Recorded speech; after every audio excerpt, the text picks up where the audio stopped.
Hello students. Paper का तो नहीं पता लग पा रहा है पेपर कब कंडक्ट होगा। ये जरूरी हो जाता है कि हम रोजाना थोड़ा थोड़ा समय निकालें। मैं आपको बताता हूँ कि मैंने तैयारी कैसे करी थी। तैयारी करने के दो तरीके होते हैं। एक तो आप स्प्रिंटर की तरह तैयारी करो। स्प्रिंटर वो रनर होते हैं जो 400 मीटर या छोटी दौड़ दौड़ते हैं। ये बहुत तेज दौड़ते हैं ना, शुरू से ही तेज दौड़ना होता है और लास्ट में जैसे ही पॉइंट जो होता है वहां पे जल्दी पहुंचना होता है, तो ये एकदम थकते हैं। एक होती है दूसरी मैराथन की तरह, जिन्हें लंबा दौड़ना होता है।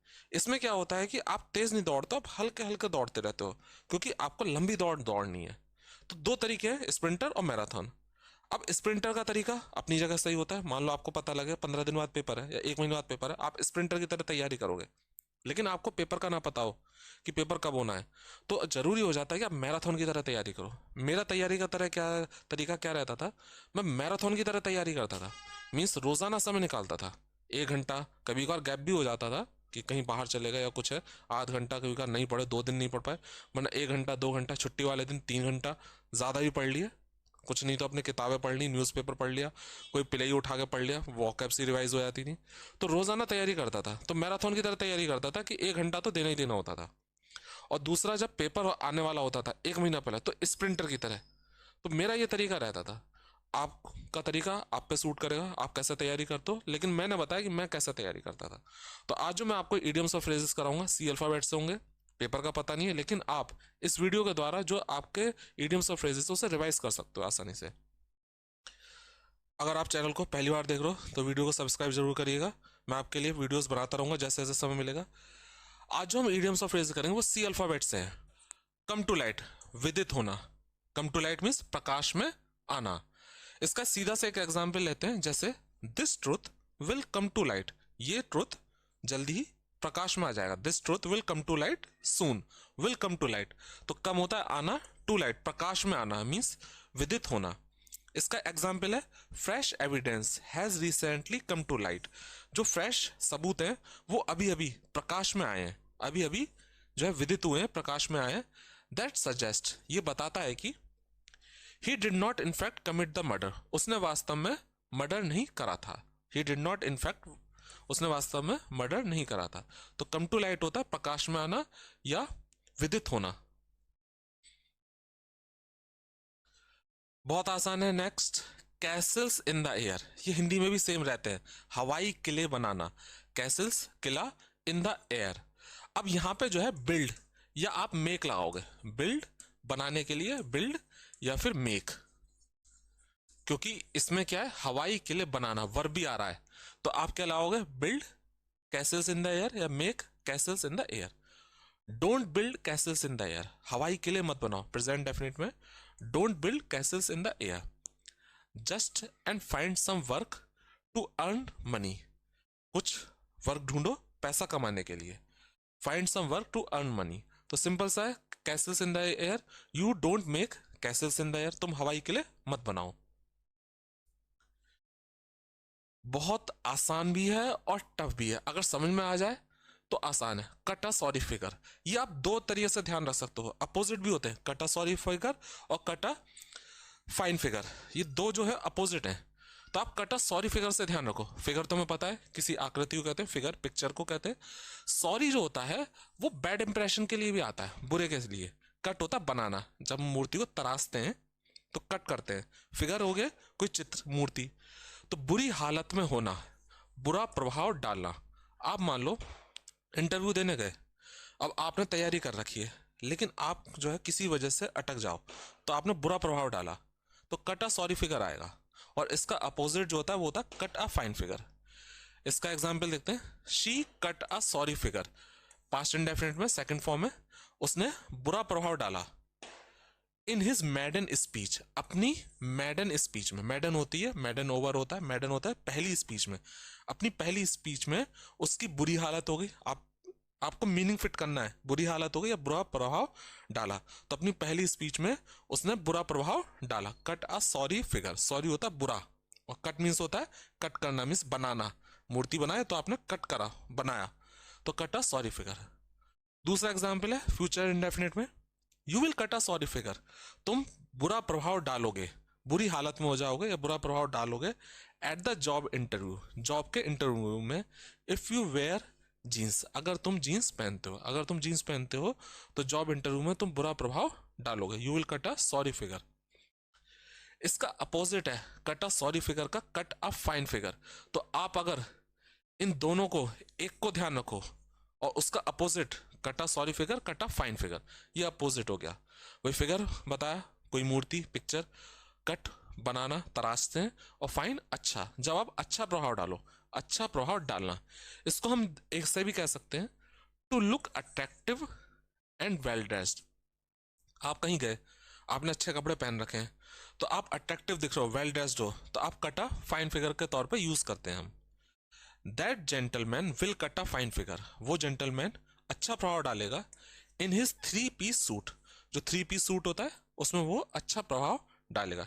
You will cut a fine figure in interview, तुम अच्छा प्रभाव डालोगे इंटरव्यू में। नेक्स्ट है the young soldier cut a fine figure in his new interview, in his new uniform. Young soldier ने अच्छा प्रभाव डाला, पास्ट इंडेफिनिट में अच्छा प्रभाव डाला अपनी नई यूनिफॉर्म में। भाई यहाँ पे सेकंड फॉर्म है, कट एस नहीं आया, इसका मतलब ये प्रेजेंट इंडेफिनिट में नहीं है, ये पास्ट इंडेफिनिट में है। तो यंग सोल्जर ने अच्छा प्रभाव डाला अपनी नई यूनिफॉर्म में। कम ट्रू, एक था पहले कम टू लाइट, प्रकाश में आना, अब आ गया कम ट्रू, सच्चा सिद्ध होना। भाई कम टू लाइट क्या था, प्रकाश में आना, ठीक है। अब यहाँ पे कम ट्रू से मतलब क्या है, ट्रू तो होता है सच, और कम मीन्स सच्चा सिद्ध होना या सच साबित होना। माई बर्थडे विश, मेरी बर्थडे के विश जो है वो सच्ची सिद्ध हो गई, मेरी बर्थडे की जो इच्छा थी वो सच्ची सिद्ध हो गई। जैसे माई ड्रीम, मेरा सपना सही हो जाएगा, my dream will come true, सही हो जाएगा, होने के लिए मैंने क्या लगाया, कम, तो सपना सच हो जाएगा मीन्स कम ट्रू, सच्चा सिद्ध होना, सही हो जाएगा, my dream will come true. तो आसान है, कम ट्रू, सच्चा सिद्ध होना।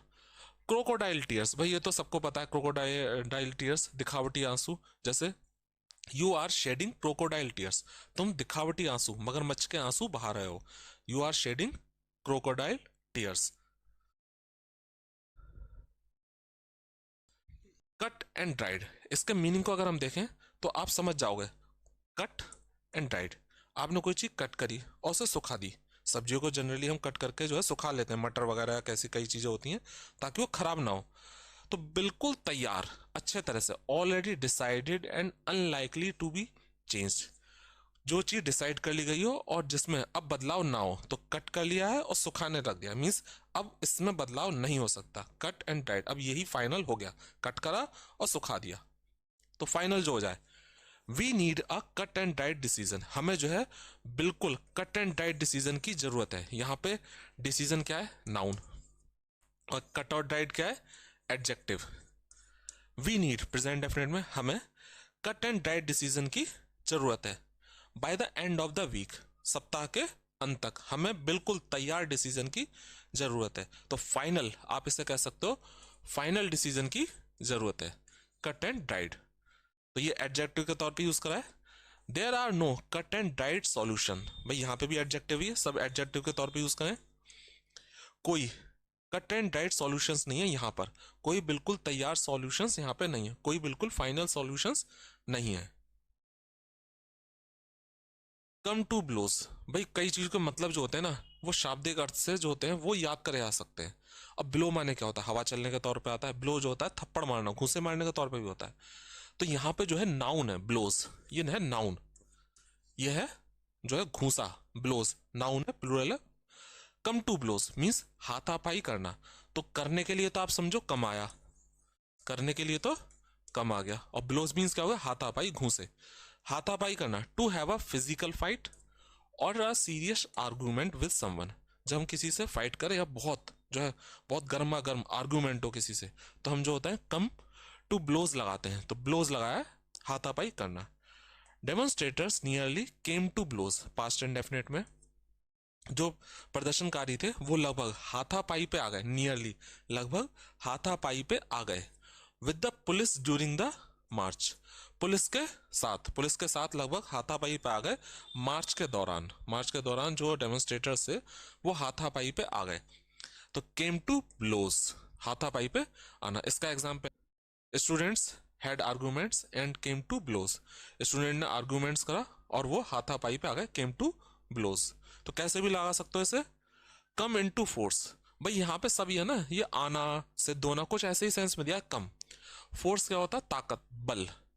अब यहाँ पे क्या, लागू होना, कोई चीज जो है फोर्स जो है लागू हो जाए, इंप्लीमेंट हो जाए। तो कम इनटू फोर्स जो है लागू होना, कोई लॉ है, कोई चीज है। Parking restrictions will come into force soon. Parking restrictions जो है वो जल्दी ही इंप्लीमेंट हो जाएंगी। इंप्लीमेंट। अब इंप्लीमेंट के साथ में दिक्कत क्या होती है, ये करना होता है, लागू करना। तो इसमें जो होता है हम पैसिव में बनाते हैं। तो यहां पे कम इनटू फोर्स, जैसे this law will come into force, ये कानून जो है, फोर्स जो है अस्तित्व में आएगा, will come into force next year. This law will come into force next year. तो लागू होना। कैपिटल पनिशमेंट बहुत आसान है और जरूरी भी है। न्यूज़पेपर में कैपिटल पनिशमेंट ही आता है। जैसे जज गेव हिम कैपिटल पनिशमेंट, जज गेव द कल्प्रिट, जज ने कल्प्रिट को दिया कैपिटल पनिशमेंट, मृत्युदंड। जज gave the culprit capital punishment, मृत्युदंड। चिकन हार्टेड, भाई ये भी एडजेक्टिव ही होता है। चिकन पता है, हार्टेड मीन्स कायर। तो ये शाब्दिक अर्थ से समझ में होगा, चिकन हार्टेड। तो कायर के सेंस में से यूज करते हैं, यू आर चिकन हार्टेड, तुम कायर हो। You will never do this, तुम ये कभी नहीं करोगे। You are chicken hearted, you will never do this, तुम ये कभी नहीं करोगे। तो कायर कावर्ड की जगह आप इसे यूज कर सकते हो, कावर्ड की जगह चिकन हार्टेड यूज कर सकते हो। You can use this chicken hearted word in your speech. Problem comes when we speak, when we use this word chicken hearted in our language। हमने अपनी लैंग्वेज में chicken hearted यूज करा if we are talking with someone। जैसे you are chicken hearted, you will never do this, तुम chicken hearted हो, तुम ये कभी नहीं करोगे। अब हमने तो बोल दिया, but that person हो सकता है maybe he will not understand it। तो problem comes when we use sometimes difficult words। तो ये दिक्कत होती है, हमारे साथ में भी होती है कि हमने कोई वर्ड यूज करा, दूसरा पर्सन है उसे समझ में नहीं आया। लेकिन कोशिश करो कावर्ड की जगह आप जो है chicken hearted, you use these words in your language. Next है cold war. Cold war very easy, बुरे संबंध। कोल्ड वॉर बुरे संबंध। अब वॉर तो पता है लड़ाई, कोल्ड। अब यहाँ पे क्या, ऐसी लड़ाई है जिसमें हथियार नहीं उठाए जाते, जिसमें क्या होता है संबंध बहुत खराब होते हैं। कोई वैसी लड़ाई नहीं होगी, तोप या वैसी लड़ाई नहीं होगी, सिर्फ और सिर्फ संबंध खराब होंगे कि आपने अपने बिजनेस संबंध जो है वो कर लिए, या फिर छोटी मोटी हल्की फुल्की लड़ाई हुई। ये कोल्ड वॉर जो शब्द जो था, ये जनरली अमेरिका और रशिया के बीच में यूज हुआ। रशिया जो था और America, after second world war these two countries emerged as super powers. अब क्या हुआ, जो पूरा वर्ल्ड जो था it was divided into two groups, दो ग्रुप में बढ़ गया। एक जो ग्रुप चलता था, one group supported America, another one supported Russia. अब ये दोनों ग्रुप जो थे they never came face to face, वो कभी आमने सामने नहीं आए, they never fought with each other. लेकिन क्या हुआ, दे हैड कोल्ड वॉर, उनके आपस में क्या थी, कोल्ड वॉर थी अमेरिका और रशिया के बीच में। अब एक ने जो था रशिया ने जो था अफगानिस्तान को सपोर्ट करा, दूसरे ने क्या करा, पाकिस्तान को सपोर्ट करा। तो क्या हुआ, कोल्ड वॉर हुई, लड़ाई खुद नहीं लड़ी, दूसरे के जरिए लड़ी। तो बुरे संबंध। तो कोल्ड वॉर जो होता है बुरे संबंध, आप लड़ो मत लेकिन बुरे संबंध हो। अब इसका एग्जाम्पल मैंने ऑलरेडी बता दिया, जैसे America and Russia had cold war after second world war. America और रशिया के आपस में कोल्ड वॉर थी, बुरे संबंध थे सेकेंड वर्ल्ड वॉर के दौरान। कोल्ड ब्लडेड, भाई यहाँ पे ब्लड तो हमें पता ही है। अब कोल्ड यहाँ पे क्या, निर्दयता पूर्वक, behaving in a very cruel way with no sympathy for other people. तो निर्दयता पूर्वक के तौर पे आप कोल्ड ब्लडेड को लगा सकते हो, क्रूअल। इसका एग्जाम्पल है this was a brutal and cold blooded killing. भाई किलिंग क्या है, नाउन, किलिंग है नाउन। कोल्ड ब्लडेड क्या हो गया, एडजेक्टिव। यहाँ पे दो एडजेक्टिव हुए, ब्रूटल और कोल्ड ब्लडेड यूज करा है। हम कभी कभार क्या होते हैं, नाउन से पहले दो सेम एडजेक्टिव यूज कर लेते हैं इंग्लिश में। उसका कारण क्या होता है कि हम बहुत ज्यादा एम्फसाइज, स्ट्रेस कर रहे हैं उस चीज पर। अब यहाँ पे किलिंग पर स्ट्रेस कर रहे हैं बहुत ज्यादा, कि जो किलिंग थी वो कैसी थी, सेम ही है, ब्रूटल ये भी निर्दयी होता है, और कोल्ड ब्लडेड ये भी निर्दयी है। तो बहुत ज्यादा स्ट्रेस करने के लिए कि बहुत बड़ी किलिंग थी, तो हमने दो सेम एडजेक्टिव यूज करें, this was a brutal and cold blooded killing. निर्दयता पूर्वक जो था ये किलिंग थी। क्लोज शेव, भाई क्लोज पता है बंद करना। इसके अलावा क्लोज जो होता है वो पास के सेंस में भी यूज होता है, और सेव जो होता है जैसे शेविंग करते हैं, पता होगा शेविंग के तौर पे, तो ऐसी शेविंग जो बहुत बारीक हो, यहाँ पे यूज करा जाता है इस इडियम को बाल बाल बचने के तौर पे, मींस बहुत ही बारीक जब आप बचो, a narrow escape. Narrow escape. I had a close shave. मैं बाल बाल बचा, पास्ट इंडेफिनिट में. I had a close shave. मैं बाल बाल बचा इस सुबह. When a tractor, जब एक ट्रैक्टर swerved, जैसे जा रहा है गली में से, swerved मुड़ गया. swerve होता है मुड़ना, मुड़ गया. into my lane, मेरी गली में. lane होता है पतली गली, lane LANE. मेरी पतली गली में एक ट्रैक्टर swerve मुड़ गया. तो क्लोज शेव हो गया बाल बाल बचना. जब बारीक हम शेविंग करते हैं तो उससे बना है क्लोज शेव. क्राई आउट, भाई ये क्राई जो होता है वो रोना चिल्लाना, दो सेंस में यूज होता है. अब इसके साथ में प्रीपोजिशन यूज कर लिया तो थोड़ा सा हल्का सा चेंज हुआ. एक तो मीनिंग इसका है किसी पे चिल्लाना, टू शाउट और येल टू समवन और समथिंग. किसी पे चिल्लाना, जब आप चिल्लाओ तो क्राई आउट का यूज कर सकते हो शाउट के तौर पे. जैसे इवन दो, यद्यपि, I cried out to my dog, मैं अपने कुत्ते पे चिल्लाया. रिपीटेडली, बार बार. ही कुत्ते के लिए आया. Continued running down the street, वो सड़क पे दौड़ता रहा. वो सड़क पे कंटिन्यू दौड़ता रहा. अच्छा, डाउन द स्ट्रीट क्यों लगाया हमने डाउन? जनरली क्या होता है, डाउन वर्ड का जो होता है सड़क के तौर पे यूज करते हैं. जैसे सड़क पे आप जा रहे हो तो आपको जो है एक दिशा, एक जो सड़क की सीध बताने के लिए डाउन का इंग्लिश में हम यूज कर लेते हैं कई बार. तो ये डाउन कंफ्यूज करता है कि भाई डाउन का यूज करा क्यों, जबकि इसका आपका कोई मीनिंग नहीं निकलेगा. तो यहाँ पे जो है क्राइड आउट मीन्स चिल्लाना, तो मैं अपने कुत्ते पे चिल्लाया. दूसरा क्राइड आउट होता है, क्राई आउट दर्द से चिल्लाना, टू शाउट और yell because one is feeling pain और अ पर्टिकुलर इमोशन. ये जो दर्द से चिल्लाना है ना, ये कई बार जो होता है क्राई आउट, ये जब आप खुशी से चिल्लाओ थोड़ा बहुत तो उसमें भी यूज कर सकते हैं. तो यहाँ पे मैंने दर्द से चिल्लाना लिखा है, ये खुशी से भी चिल्लाना हो सकता है.